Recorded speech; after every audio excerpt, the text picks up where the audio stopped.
2047 2047కి భారతదేశము ప్రపంచ దేశాలకి మార్గదర్శనం చేసేటువంటి ఒక విశ్వ గురువుగా, ఒక సూపర్ పవర్గా ఎదగాలంటే ఏమి చేయాలి?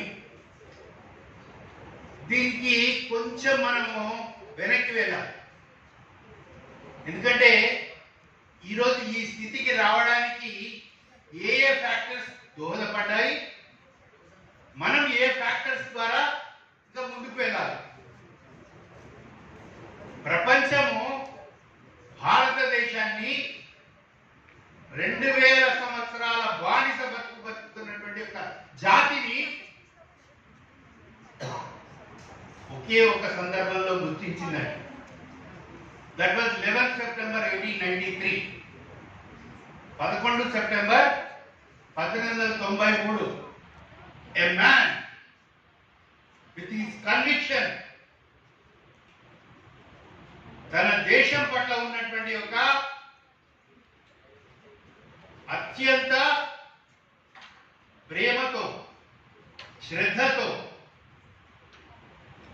విశ్వాన్ని జయించాలనేటువంటి ఒక కోరికతో, విశ్వాన్ని జయించడం అంటే కత్తి పట్టుకొని కాదు, తుపాకీ పట్టుకొని కాదు, ఎదుటి వాళ్ళ యొక్క హృదయాలను జయించడానికి, ఎదుటి వాళ్ళ యొక్క మనసులను జయించడానికి, వాళ్ళలో ఒక థాట్ ప్రాసెస్ ని నింపడానికి బయలుదేరి వెళ్ళాడు. ఏమన్నాడు ఆయన? Sisters and brothers of America, sisters and brothers of America అనే 5 పదాలు మాట్లాడితే ప్రపంచం నివేరపోయిందట. ఏ డిసిప్లిన్ కి, ఏ క్రమశిక్షణకి మారుపేరో అట్లాంటి సమాజం లేచి నిలబడి 5 నిమిషాల పాటు గంతులేసిందట, చప్పట్లు తెచ్చిందట, బల్లలు తెచ్చిందట, డాన్స్ చేసిందట. కరుణ, కారుణ్యము, వాత్సల్యము, ప్రేమ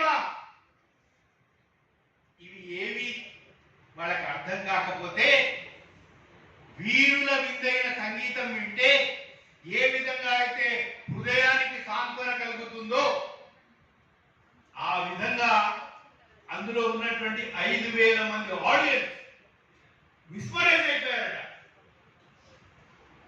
this was the first event 11 September 1893.